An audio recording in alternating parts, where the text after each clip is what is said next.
안녕하세요.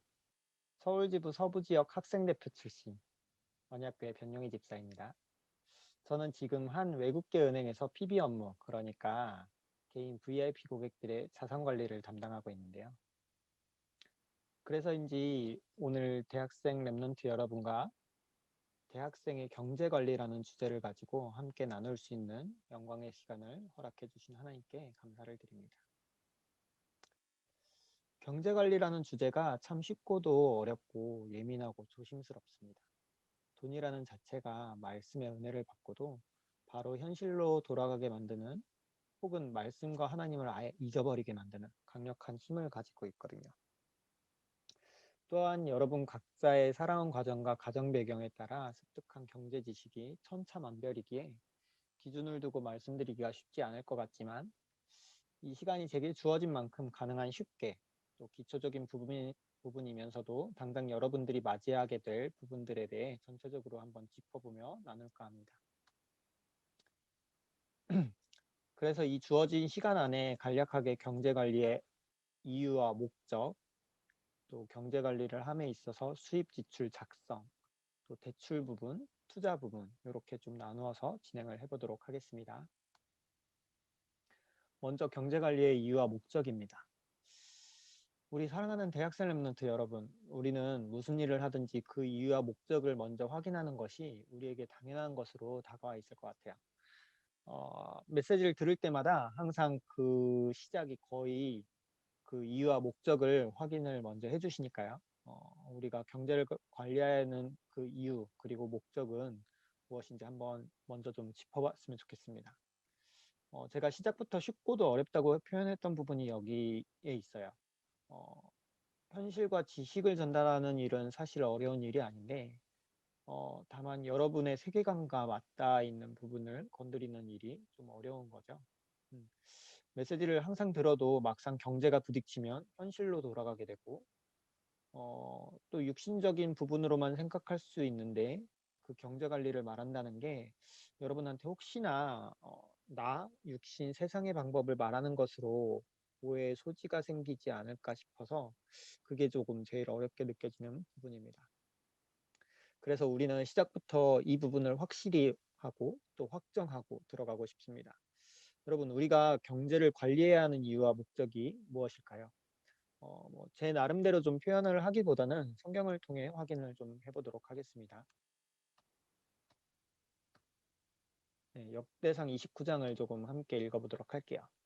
다윗이 온 회중 앞에서 여호와를 송축하여 이르되, 우리 조상 이스라엘의 하나님 여호와여, 주는 영원부터 영원까지 송축을 받으시옵소서.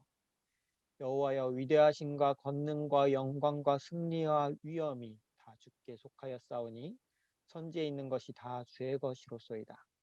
여호와여, 주권도 주께 속하였사오니 주는 높으사 만물의 머리이심이니이다. 부와 귀가 주께로 말미암고 또 주는 만물의 주제가 되사 손에 권세와 능력이 있사오니 모든 사람을 크게 하심과 같이 또 크게 하심과 강하게 하심이 주의 손에 있나이다. 우리 하나님이여, 이제 우리가 주께 감사하오며 주의 영화로운 이름을 찬양하나이다. 특히 이제 14절에 보면, 나와 내 백성이 무엇이기에 이처럼 즐거운 마음으로 들을 힘이 있었나이까. 모든 것이 주께로 말미암았사오니 우리가 주의 손에서 받은 것으로 주께 드렸을 뿐이니이다. 네, 이 본문은 신앙 발판 10가지 중에 첫 번째, 하나님의 절대 주권의 말씀의 본문입니다. 그런데 다윗이 이 고백을 하는 배경 바로 앞에서 저희가 확인을 하나 또 할 수 있는데요. 함께 또 조금 보도록 하겠습니다. 역대상 29장 똑같은 장인데 1절에 보면, 다윗 왕이 온 회중에게 이르되, 내 아들 솔로몬이 유일하게 하나님께서 택하신 바 되었으나 아직 어리고 미숙하며 이 공사는 크도다. 이 성전은 사람을 위한 것이 아니요 여호와 하나님을 위한 것이라. 내가 이미 내 하나님의 성전을 위하여 힘을 다하여 준비하였나니. 5절에 보면, 오늘 누가 즐거이 손에 채워 여호와께 드리겠느냐 하는지라. 네, 6절에, 이에 모든 가문의 지도자들과 이스라엘 모든 지파의 지도자들과 천부장과 백부장과 왕의 사무관이 다 즐거이 들으되 8절에 보석을 가진 모든 사람은 게르손 사람 여히엘의 손에 맡겨 여호와의 성전곡간에 드렸더라. 백성들은 자원하여 드렸으므로 기뻐하였으니 곧 그들이 성심으로 여호와께 자원하여 드렸으므로 다윗 왕도 심히 기뻐하니라. 여러분, 사무엘로부터 다윗으로 이어진 언약궤에 대한 한이 성취되는 장면 속에 있습니다. 이 장면 속에 여러분이 속해 있다면 어떤 선택을 할 건가요? 이 장면들이 또 이때뿐만이 아니라 초대교회에도 있었고요. 또 고린도 교회에도 동일한 장면이 이어졌습니다. 그리고 또 지금 우리에게도 바로 앞에 다가와 있어요. 어떤 거냐면 이거 RUTC 또 임마누엘 교회, 임마누엘 서울교회입니다. 성전 건축이 진행되고 있고 또 지금 우리가 237 센터를 위한 헌금이 또 지속되고 있습니다. 또 세계 각국의 우리 교회들이 계속 교회당 건축과 헌당 속에 있고요. 또 우리가 렘넌트 시대가 열리게 되면 전 세계 각지에 여러분이 속한 그 현장에 RUTC, RTS, RU, 또 대학 선교관 각각의 이런 우리의 회당이 계속 세워져야 돼요. 너무 멀리만 보는 것 같은가요? 그러면 우리 렘넌트 전도학들을 통해 다시 한번 좀 확인을 해볼 수 있습니다. 초등신학원, 청소년 신학원 거치면서 다 들어보셨을 것 같아요. 그렇지만 가급적이면 대학생의 지금 이날에 렘넌트 전도학 시리즈 전체를 꼭 다시 한번 좀 들어보시길 추천드리고요. 이 중에서도 경제관리를 언급하신 것도 여러 때입니다. 10강을 렘넌트와 경제공부라는 걸로 저희한테 주셨었고 여기 내용에 보면 전략해서 큰돈이 되지 않습니다. 그러나 이 습관은 운명을 좌우합니다. 렘넌트 때부터 습관을 가져야 성령 인도를 받게 되고 경제 축복을 받게 됩니다. 돈뿐 아니라 일도 말도 절약해야 됩니다. 라고 전도자께서 말씀을 해주셨어요. 그리고 16강의 렘넌트의 경제 수칙, 69강의 렘넌트의 경제라고 또 나오는데요. 여기 보면 어떤 직업을 가지든지 경제는 전문성을 가져야 하고 그래야 세계복음을 할 수 있다라고 말씀을 해주셨어요. 또 72강에도 또 115강에도 렘넌트의 경제 공부, 부모님의 경제 이렇게 말씀을 주시면서 이 외에도 더 있을 수 있겠지만 최소한 이 정도는 시간 내셔서 꼭 들어보시고 내가 경제 관리를 어떻게 가져가야 할지 꼭 인도받는 시간이 되시기 바랍니다. 그래서 좀 간단히 정리를 해보면 결국 우리의 경제 관리는 복음, 전도, 선교, 세계복음화, 렘넌트를 위해 가는 것이죠. 우리의 삶의 이유, 생의 이유가 그러한데 경제 관리는 나, 육신, 세상 중심이라면 사실 나의 삶의 중심이 나와 육신과 세상에 있다고 봐도 될 정도예요. 그만큼 경제가 우리 삶과 또 우리의 중심과 완전히 맞닿아져 있고 또 삶을 살다 보면 심각하게 부딪히는 부분이 건강 다음으로 경제예요. 그리고 현실적으로 건강을 제외하면 웬만하면 돈으로 거의 다 해결이 가능하다고 생각이 될 정도니까요.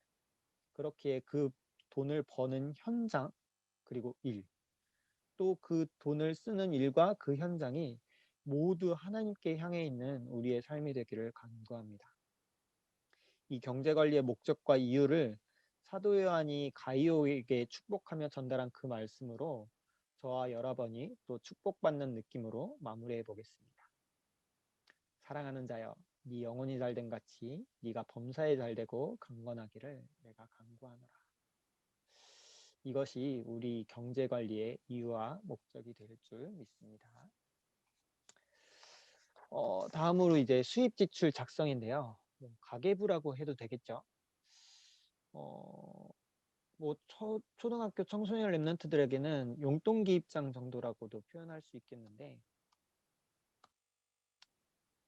아무튼 여러분의 수입과 지출에 대한 관리 기록이 절대적으로 필요합니다. 랩런트 전도학 16강의 경제 수칙을 보면 수입의 10분의 5, 10분의 10, 심지어 10분의 12를 먹느냐라고 말씀을 하시는데요. 이거를 확인하기 위해서 일단 기록이 되어야 통계가 나오고 내가 어디에 얼마나 쓰고 있는지 정확하게 확인을 할 수 있습니다.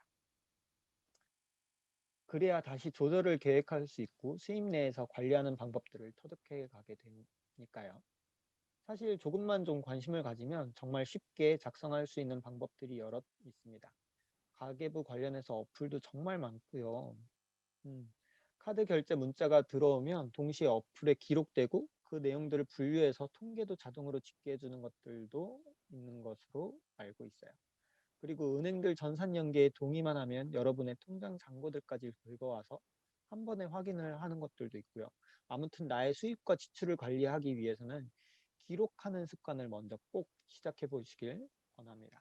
경제 관리의 시작은 여기서부터 시작을 해요. 그래서 꼭 좀 작성을 해보고 기록을 하는 걸 시작을 해보셔야지 내가 어디에 얼마 쓰고 그리고 나의 수입을 얼마나 저축을 해가면서 살아갈지 그런 부분에 대해서 또 랩넌트 전도학을 통해서 확인을 하시면서 인도를 받으시면 좋겠습니다. 그러면 이제 한 단계 더 좀 나아가 볼게요. 사실 돈을 모으는 게 더 먼저긴 한데 하지만 현실적으로 살다 보면 대출에 맞닿아 있는 경우가 더 많고 그냥 눈앞에 와 있는 정보만 가지고 선택을 하게 되는 게 대출이라서 또 저 또한 좀 대학생 때도 그래 했고요. 일단 학자금 대출. 안 받을 수 있는 경제적 환경이라면 너무나 감사하고 다행인 상황이죠. 하지만 그렇지 않은 친구들도 있고요. 저 같은 경우는 8학기 전부 학자금 대출을 통해 학교를 다녔어요. 학교에서 연계된 은행들을 학기 때마다 찾아가서 학자금 혹은 학자금 플러스 생활자금까지 대출을 받았었는데요. 이게 졸업을 하고 사회생활을 시작해보면 어, 다량의 소액 대출로 신용등급을 깎아먹는 일이 되더라고요. 그래서 다시 대출이 필요할 때는 사실 대출 자체가 조금 어려워지는 것이 사실이고 현실입니다. 또 청년이 되면 차를 사는 경우가 또 생기는데요. 저는 ROTC를 해가지고 졸업 후에 장교로 군복무를 했는데 그 와중에 집에서도 필요해가지고 중고차를 하나 사게 됐었어요. 지인으로부터 차랑 캐피탈 승계를 그대로 받아서 잘 타고 다녔거든요. 그런데 이게 나중에 보니까 또 신용등급을 깎아먹는 일이더라고요. 차 살 때 캐피탈이랑 연계해서 보통 안내가 되고 뭐 할인도 들어가고 이러다 보니까 그렇게 많이 하게 되는 경우도 많은데 사실은 그건 세네 번째 고려 대상인 거거든요. 아무렇지도 않게 그게 당연한 줄 알고 그대로 사는 경우도 좀 많이 발생을 해요.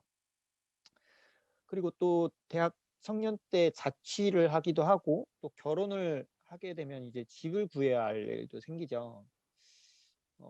물론 이제 제 돈으로 무조건 다 할 수 있으면 정말 좋겠지만 그렇지 않은 게 또 현실이고 특히 이제 2020년 작년 한 해 뉴스를 통해서 부동산 가격 문제 이야기를 많이 들어보셨을 거예요. 또 체감을 하시는 분들도 있을 거고요. 어, 원하는 집을 현금으로 그대로 살 수만 있다면야 걱정 안 해도 되겠지만 대다수는 그렇지 않은 상황이겠죠. 그럼 결국 대출을 통해야 하는데 이 또한 만만치 않고 특히 지금까지 말씀드린 신용등급이 여기서 가장 큰 역할을 하게 돼요. 물론 집을 사면서 그 집을 담보대출로 받는다면 영향이 조금 덜 가는데 어, 담보 자체가 신용인 신용대출을 추가로 받아야 되는 상황이 되면 이제까지 쌓아온 신용등급이 나의 신용대출에 대해 금리랑 한도를 결정하게 돼요. 그러면 신용등급은 어떻게 결정이 되느냐?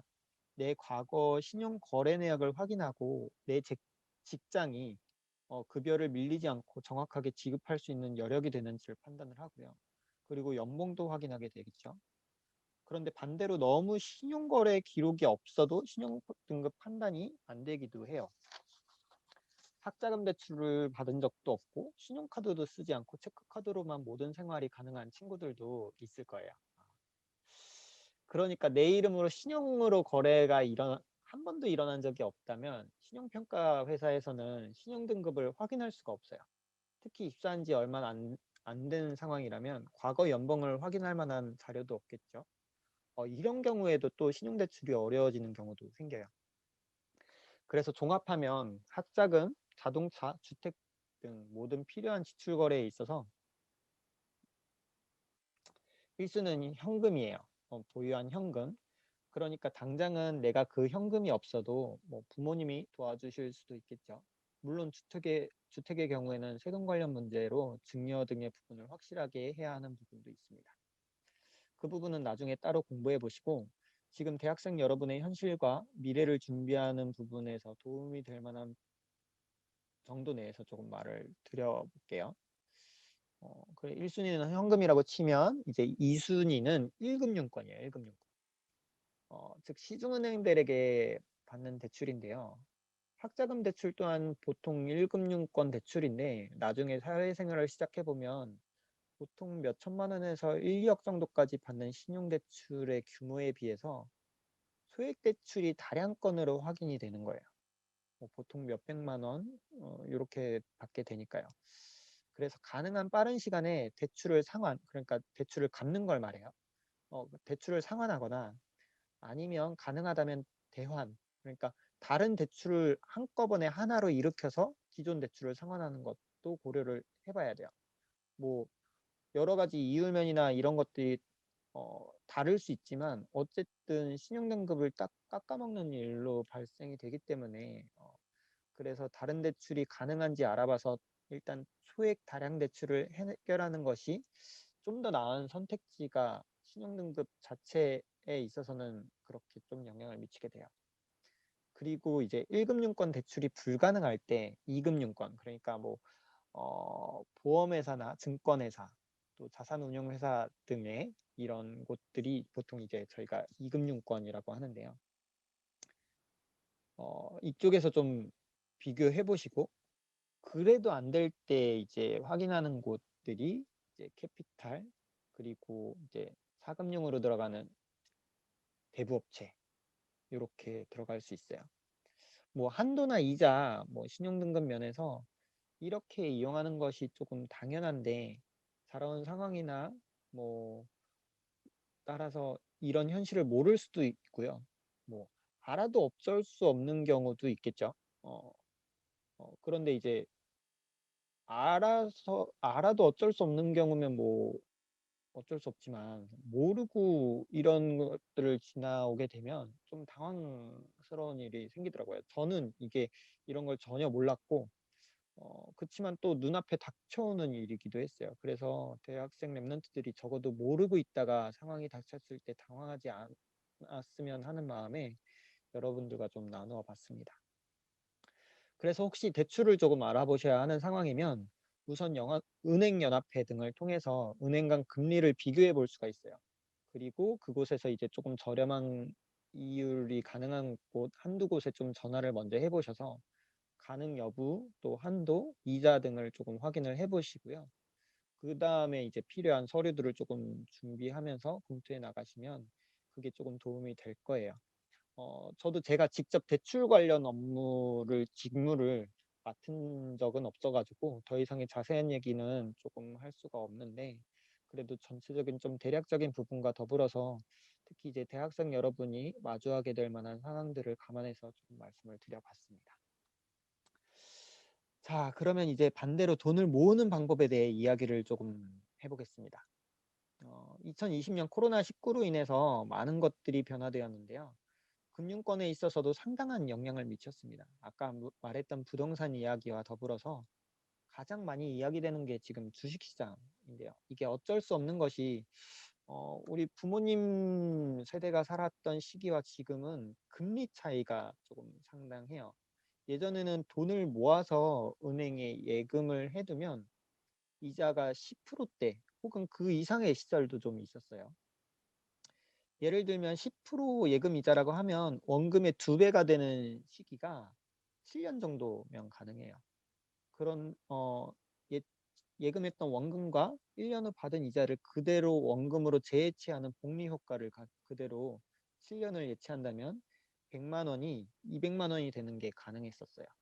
하지만 예금 이자가 1%라고 하면 원금의 2배가 되는 시기는 70년이에요. 그러니까 100만 원을 그대로 이자를 가산해서 은행에 1% 예금 이자로 두면 70년 후에 200만 원이 되는 거예요. 그런데 실제로 지금 은행 예금 이자가 1% 내지 1.15, 뭐 1.2%만 해도 많이 주는 편이거든요. 여러분은 어떻게 하실래요? 그래도 여유자금 혹은 뭐 모으려는 자금을 은행에 두며 원금 보존이 1순위라고 생각하시며 은행 이자 받는 것에 만족하시겠어요? 사실 이렇게 인플레이션이라는 물가 상승까지 감안하면 마이너스 투자일 수도 있는 상황이 되는 거거든요. 그래서 여러분들이 투자를 감안하시지 않으면 안 되는 상황이 이제 벌어졌어요. 그래서 여러분들이 공부를 좀 꾸준히 하셔야 되고요. 물론 이미 시작한 여러분들도 많으실 거예요. 그렇지만 그 안에서 수익률 대비 리스크를 얼마나 감안하느냐는 큰 차이를 조금 가져오게 될 거예요. 그래서 여러분 진짜 공부하셔야 돼요. 이 공부라는 단어가 이제 여러분이 이제껏 학교에서 해온 공부를 생각하시면 안 되고요. 특히 새내기들 학교에서 가르치고 그것을 배우는 학습과 지금 제가 말하는 공부는 약간 결이 달라요. 대학생 때도 학교 학과 수업만 따라가는 학습과 평가만 가지고 공부했다고 세월을 지내면 세상의 현실에 나가면 모든 상황 속에 벽에 부딪히게 될 수 있어요. 그래서 여러분 인생에 좀 마스터 플랜을 조금 세워보시고 그 속에서 어떤 상황 속에서 어떤 것들이 필요할지를 생각을 해보시고요. 그에 맞는 공부를 조금 시작을 해 나가셔야 돼요. 특히 이제 경제 관리 이런 투자 부분에 있어서는 물론 이제 책이 가장 좋아요. 책이 가장 좋고 조금 정리돼서 나오기 때문에 책이 가장 좋기는 한데요. 또 요새 유튜브로도 워낙 다방면에서 각 분야의 전문가들이 해주는 것들이 좀 많아요. 그래서 금융 공부 또한 책과 유튜브를 통해서 많은 정보를 습득할 수 있고요. 또 돌아와서 이제 투자에는 종류가 많죠. 그 중에는 금융에서는 크게 이제 주식과 채권이 있겠고 그 외에도 많은 분야가 있어요. 또 우리나라는 부동산 또한 투자 개념에 들어갈 수가 있는데요. 그런데 이게 일단 내 집이 있어야 주거 안정이 되는 부분이 있기 때문에 투자가 아니더라도 부동산에 대한 공부는 좀 필수가 될 거예요. 저도 당장 이 부분에 걸려서 이사를 해야 하는지 지금 증액 계약을 수용하고서라도 더 살아야 하는지 좀 기도 중에 있는데요. 분명히 하나님의 인도하심이 있지만 그 속에 공부하는 만큼 보이고 또 그 인도 또한 성령 인도 아래 하나님의 주권 아래 있기 때문에 여러분들이 조금 게으르지 않게 공부를 조금 해나가시면 좋겠습니다. 그래서 조금 정리를 하면 돈을 모으는 데 있어서 투자는 당연하게 될 거예요. 그렇다고 무작정 달려들면 원금을 다 잃을 수도 있는 상황이 올 수도 있어요. 상품에 따라서는 원금 초과 손실 가능한 상품들도 있거든요. 그래서 반드시 좀 공부를 하시고 아는 만큼 그 안에서 투자를 조금 진행하시기 바랍니다. 그래서 배분도 좀 필요해요. 투자를 공부해 보시면 알겠지만 현금 보유도 투자의 일부예요. 그래서 은행에서의 예금 또 적금 이런 것도 필요해요. 지금 제가 투자를 말씀드리는 이유는 여기에만 모두 두지 말라는 말이고 그렇다고 모든 자산을 위험 자산에 또 투자하지도 말라는 말이에요.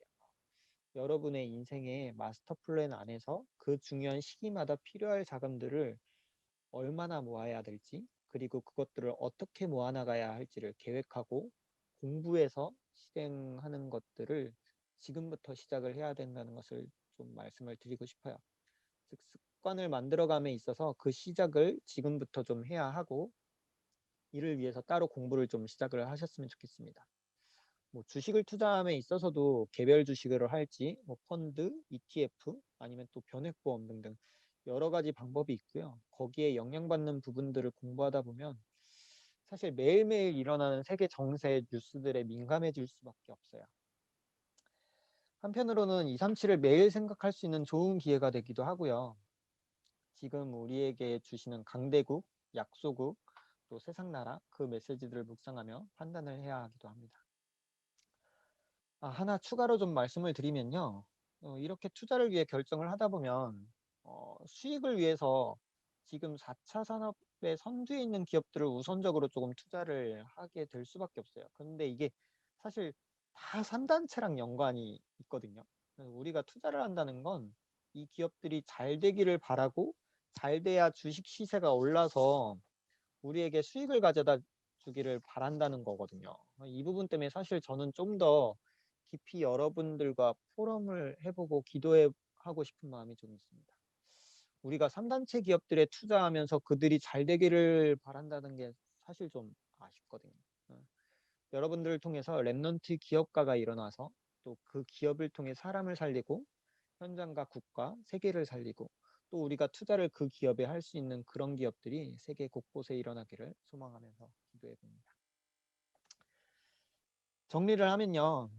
서두에 말씀드렸지만 이렇게 현실을 말씀드리니 또 경제관리에 대한 목적과 이유는 온데간데 없지 않나요? 이게 바로 돈이고 경제이고 현실입니다. 그래서 사실 자세한 금융과 경제 현실에 대한 이야기를 하는 게 굉장히 조심스럽고요. 하지만 반면에 이렇게 랩넌트 선배들이 이야기하지 않으면 여러분들은 이것들을 세상에서 배우게 될 거잖아요. 그건 더 위험한 것으로 보여져서 이렇게 제게 기회가 왔을 때 순종하면서 또 여러분들에게 많은 것을 오픈하며 조금 나누어 보았습니다. 아무쪼록 여러분의 경제 관리에 전환점이 된다면 더할 나위 없을 것 같고요. 궁금한 사항이나 공부에 도움이 필요한 사항이 있다면 개인적으로 연락을 주셔도 좋겠습니다. 아는 것이 많지 않아서 큰 도움은 되지 못하더라도 대학생 랩런트들과 함께 기도하며 인도받을 수 있으면 그것만으로도 저는 좋습니다. 저희 지금 세계대학이 놓친 것을 회복하는 현장, 회당. 네. 무엇보다 대학 현장에서 말씀운동을 통해 생명운동, 전도운동, 제자운동, 그러니까 다락방 전도운동을 놓치지 않고 회복하는 현장 전도 제자로 세워지길 간절히 기도합니다. 그러면 당연히 237 치유 서밋의 응답 가운데 파수꾼, 의사, 대사의 축복으로 하나님이 함께 하시겠죠. 그 가운데 우리들의 경제 관리는 하나님이 주신 모든 것을 하나님께 즐거이 드리는 것에 목적과 이유가 있으며 그 방법은 내 영혼이 잘된 같이 범사가 잘되고 강건하는 그 축복 가운데 있기를 소원합니다. 감사합니다. 한 해 동안 또 어제 오늘 받은 말씀 가지고 승리하고 또 그 말씀의 성취를 또 그 말씀의 실현을 정말로 응답의 현장 가운데서 누리는 우리 대학생 랩런트 되기를 함께 기도하도록 하겠습니다. 감사합니다.